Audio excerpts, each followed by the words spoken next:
¿Qué es porque son el menor de todos los pueblos en el trabajo? Está escrito, no es porque seas más numeroso que cualquiera de los pueblos que el Señor te desea, porque eres el menor de todos los pueblos, porque el Señor te ama y porque Él hace el juramento que hizo a tus antepasados. El Señor te tocó con una mano poderosa y te redimió de la casa de la esclavitud, de la mano del faraón, rey de Egipto. Nuestros sabios dijeron, no es porque estén más en número, dijo el Creador a Israel, que les deseo, porque incluso cuando les otorgo grandeza, se disminuyen ante mí. Debemos entender lo que esto nos enseña, que nuestros sabios dijeron que el Creador le dijo a Israel, te deseo, porque incluso cuanto te otorgo grandeza, te disminuyes ante mí. Si el Creador dijera, aunque les otorgo grandeza, ustedes se disminuyen ante la carne y la sangre, lo entendería. Pero nuestros sabios dijeron, ustedes se disminuyen ante mí, es decir, ante el Creador. ¿En qué medida es que, si el Creador le da grandeza a una persona, no se enorgullece ante el Creador porque el Creador le dio grandeza?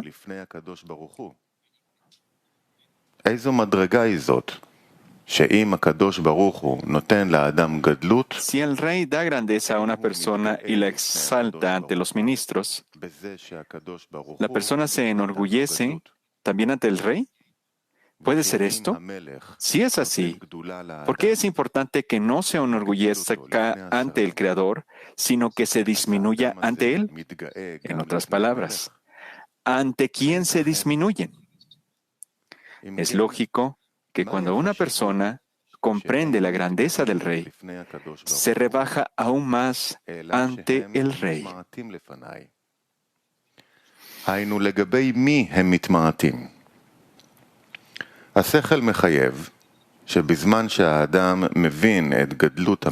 Para entender esto, debemos recordar el orden del trabajo, que es la corrección de la creación.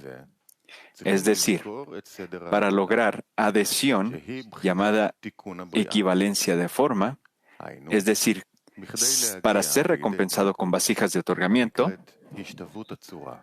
tuvo lugar una corrección que se llama la restricción y ocultamiento de la Kedusha.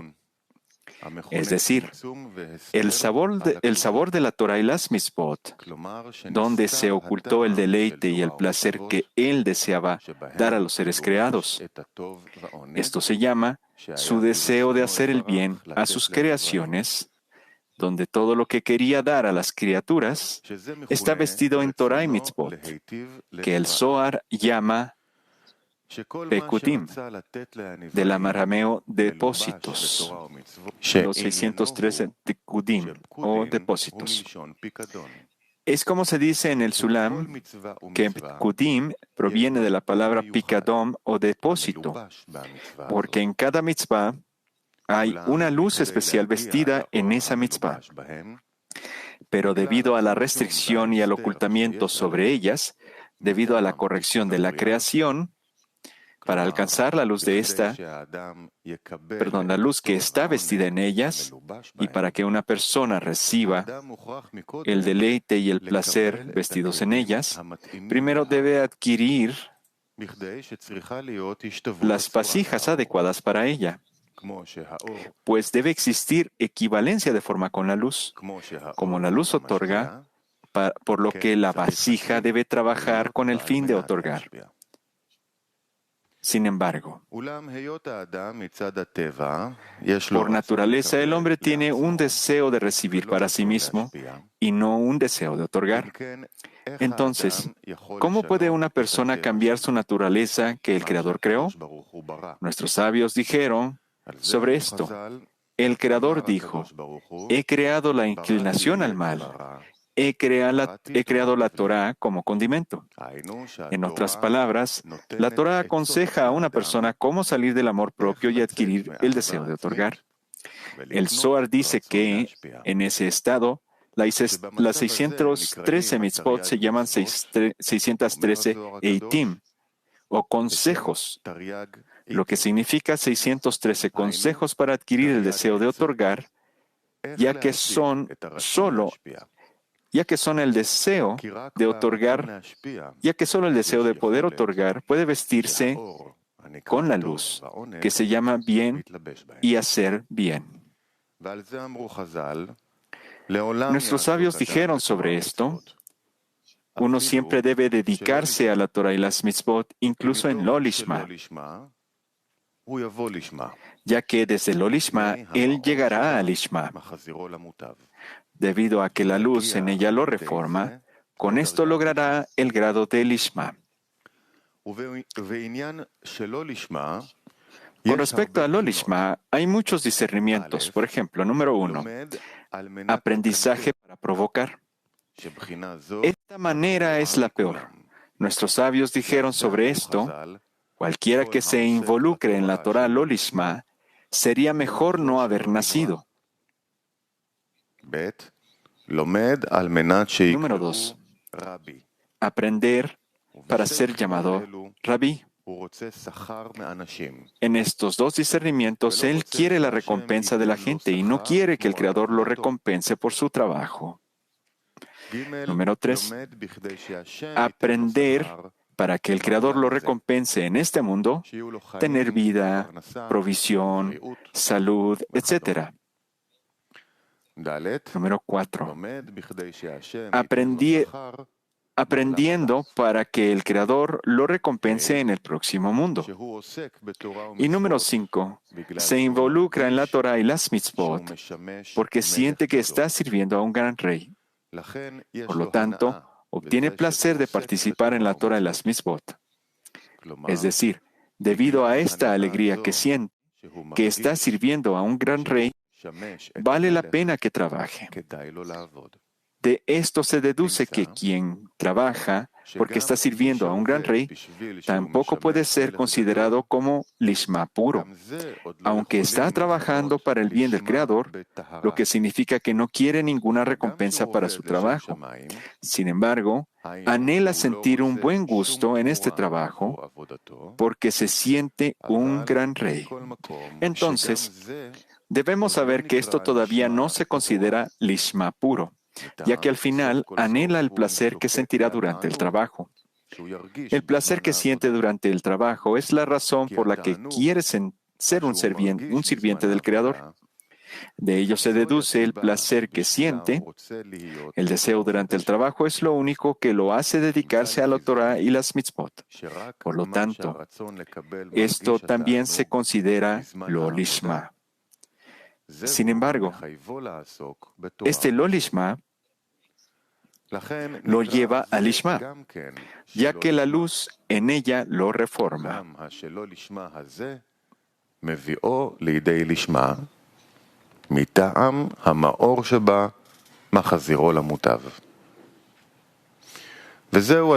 Así es como está escrito en la introducción al libro del Zohar. La segunda división es de 13 años en adelante. En ese punto, el punto en su corazón, que es el Ahoraim, de Nefesh de Kedushá, vestido en su deseo de recibir, recibe fuerza. En ese momento, uno comienza a ingresar al sistema de los mundos de Kedushá en la medida en que se observa la Torah y las mitzvot. El objetivo principal es obtener e intensificar el deseo espiritual de recibir. Sin embargo, es un grado mucho más importante que el primero. Este es un grado que lo lleva a uno al lishma. Como dijeron nuestros sabios, uno siempre debe participar en la Torah y las mitzvot, lo lishma, ya que de lo lishma uno viene al lishma. Esto se considera la sirvienta de Kedushá, que sirve a su amante, que es la Santa Shekhinah. La criatura trae uno al lishma y es recompensado con la incalculación de la Shekhinah.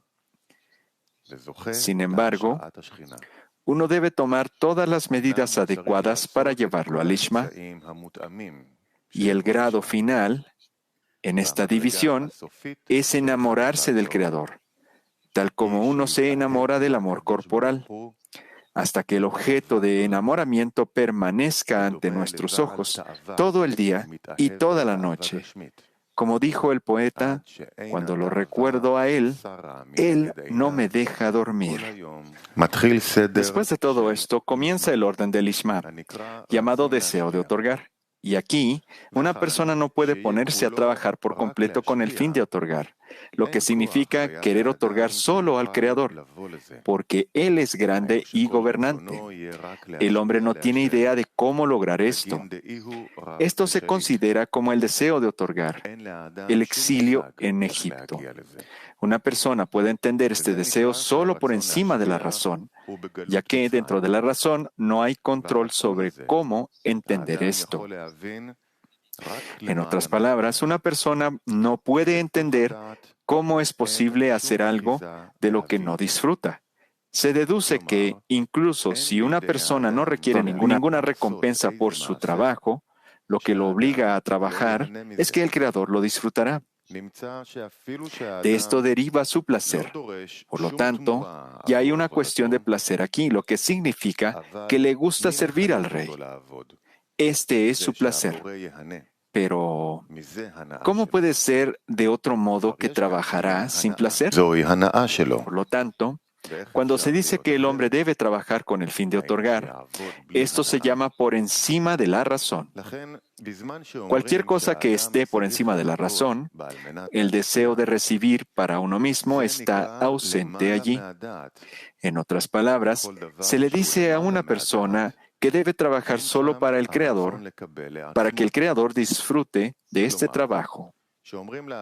En este momento se dice que la persona debería estar feliz de estar sirviendo a un gran rey. Sin embargo, si el rey revela su grandeza e importancia, el placer estaría dentro de la razón. Es decir, la mente comprende que vale la pena servir a un gran rey. Pero cuando una persona debe tener fe en la grandeza e importancia del rey, siente que está sirviendo a un pequeño rey. Por lo tanto, cuando dice, por encima de la razón, que él es un gran rey, no hay espacio para que el deseo de recibir acepte este trabajo, ya que todo el placer se basa en por encima de la razón. Está claro por qué el cuerpo no quiere trabajar cuando no ve la importancia del rey. Más bien, se dice, aunque la mente lo necesita, si la grandeza del rey no se revela, no hay más espacio allí para que el deseo la reciba para sí mismo. Por lo tanto, ¿cómo se puede trabajar porque Él es grande y gobernante? Esto sería bueno si fuera revelado.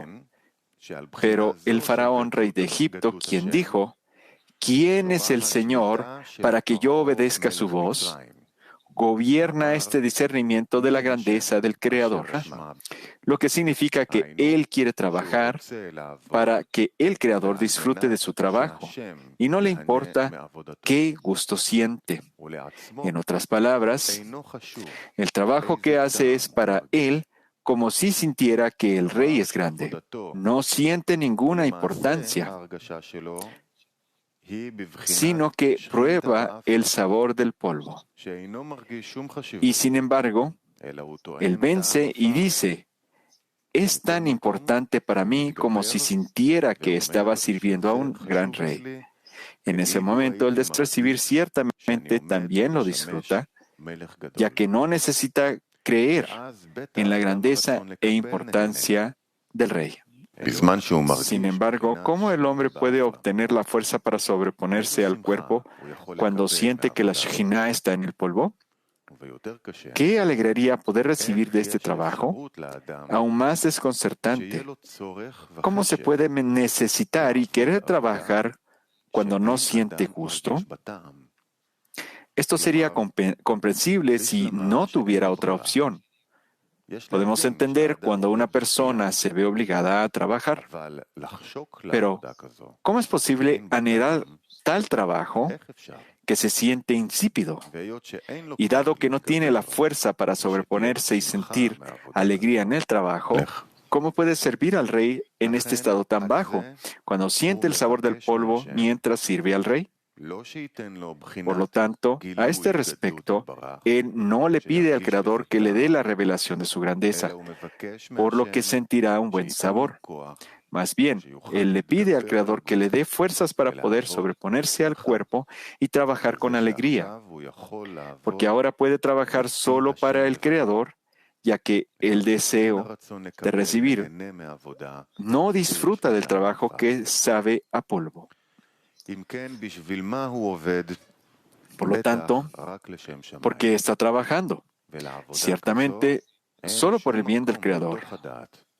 No hay lugar para tal trabajo dentro de la razón, y en este trabajo, una persona ve que es inherentemente imposible que quiera trabajar de esta manera. En este trabajo, en tal estado, una persona ve que no hay forma de que pueda trabajar con el deseo de otorgar y no por su propio bien. Tal cosa solo puede suceder a través de milagros desde arriba. Y de hecho, esto se llama el éxodo de Egipto, que significa emerger de la mente que tiene por naturaleza, donde no es posible moverse a menos que lo disfrute.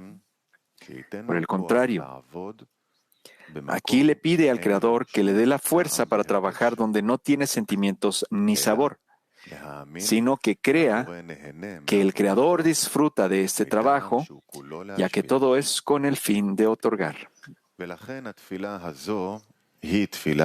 Por esta razón, esta oración es una oración honesta, ya que una persona ve que no puede esperar hacer nada con el fin de otorgar. Se deduce que el hombre siente que está perdido. En ese momento, él tiene un fuerte contacto con el Creador, y esto es algo que el hombre debería apreciar, que él está pidiendo al Creador que lo ayude y que no hay nadie en el mundo que pueda salvarlo. Sin embargo, aquí viene la pregunta más difícil.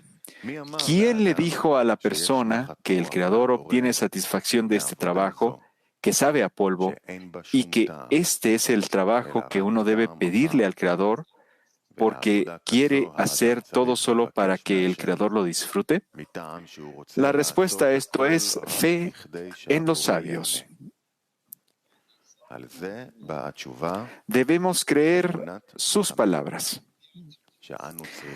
Se deduce que esta oración que una persona reza para el Creador, para que el Creador lo ayude, para que pueda trabajar en un estado de bajeza, y el sabor es solo el sabor del polvo, esto puede ser solo sobre la base de la fe en los sabios. Creerles que solo de esta manera podemos lograr un estado de lishma y para nuestro propio beneficio.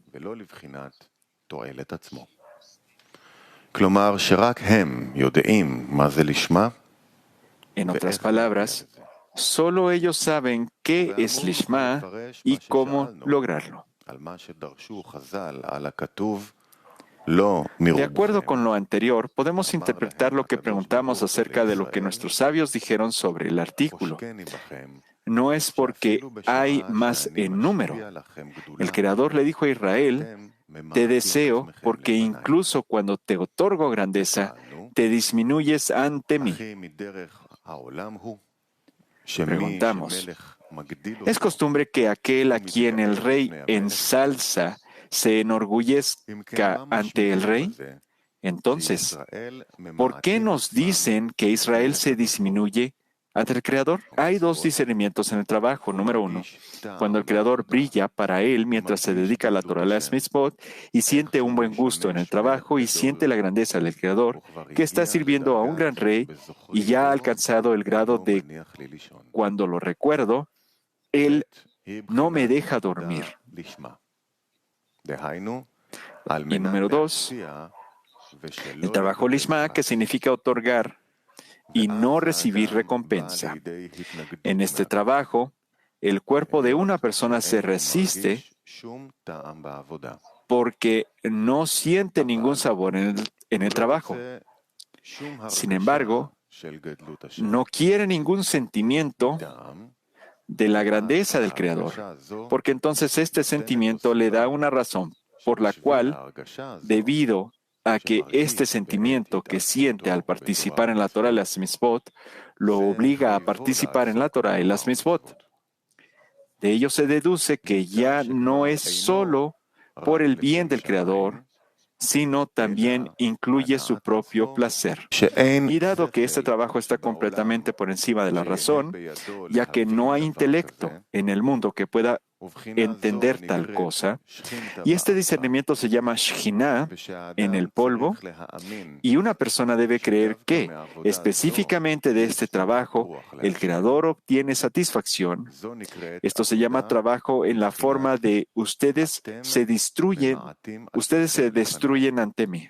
Es decir, cuando el Creador les permite sentir la grandeza del Creador, no dicen, ahora no necesitamos trabajar por encima de la razón, ya que el cuerpo también, cuando siente la grandeza del Creador, se anula como una vela ante una antorcha.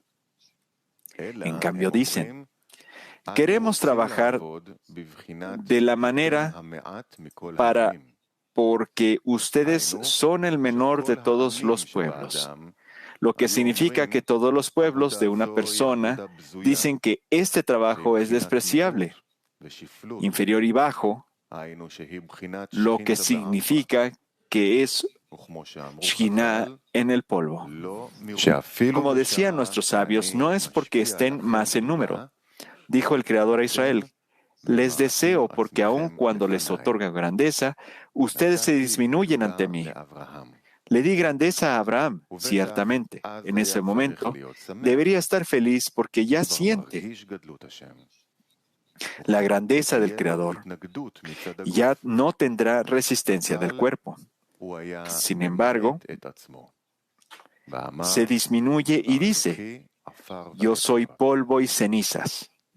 En otras palabras, le dijo al Creador, anhelo el estado de trabajo que era de una manera de yo soy el Señor tu Dios, a la manera del polvo y las cenizas, lo que significa el tipo en que el trabajo era para él, Shekhinah en el polvo.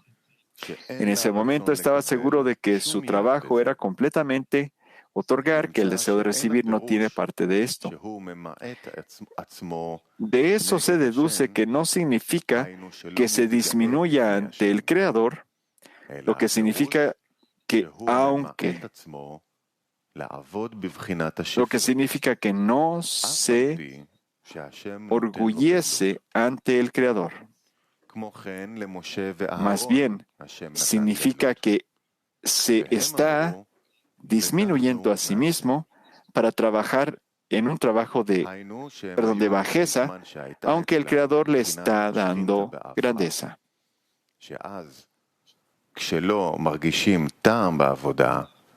Del mismo modo, el Creador le dio grandeza a Moshe y a Aarón, y ellos dijeron, ¿qué hay de nosotros? En otras palabras, anhelaban trabajar por un tiempo en el que la Shekhinah estaba en el polvo. En ese momento, cuando no sienten sabor en el trabajo, el malvado viene y hace la pregunta, ¿qué significa? ¿Qué es este trabajo para ustedes? ¿Qué quieres trabajar específicamente en el trabajo despreciable? El malvado pregunta, ¿qué es este trabajo para ustedes? Porque entonces estaban seguros de que su trabajo era completamente con el fin de otorgar, y el deseo de recibir no tenía parte en él. ואבן עזרא שואל על מה שכתוב, באנוכי תולעת ולא איש, Es lo mismo cuando David Es lo mismo con David. El Creador le dio grandeza y le dijo, y yo, que significa yo soy el Señor tu Dios. Este trabajo fue para él cuando quiso asumir la carga del reino de los cielos, llamado yo soy el Señor tu Dios, para su cuerpo. Fue a la manera de, y yo soy un gusano y no un hombre. El Eben Ezra pregunta por las palabras, y yo soy un gusano y no un hombre. Él dice, es poco probable que uno diga sobre sí mismo que no es un hombre. Él solo habla en contra de los enemigos que lo desprecian y no se los considera como algo ante sus ojos. Aquí también el significado es que cuando el Creador le dio grandeza, no dijo, ahora yo no necesito librar una guerra contra el cuerpo, ya que el cuerpo se anulará ante el Creador como una vela ante una antorcha. El cambio dijo, anhelo un estado de bajeza de modo que mis enemigos, es decir, las naciones del mundo dentro de mi cuerpo, despreciarán mi trabajo ya que dijeron trabajar solo con el fin de otorgar y no sentirán nada en el trabajo. Esta es la señal de que no es un hombre en absoluto cuando desprecia el orden de su trabajo. Esto se considera como Israel disminuyéndose ante mí.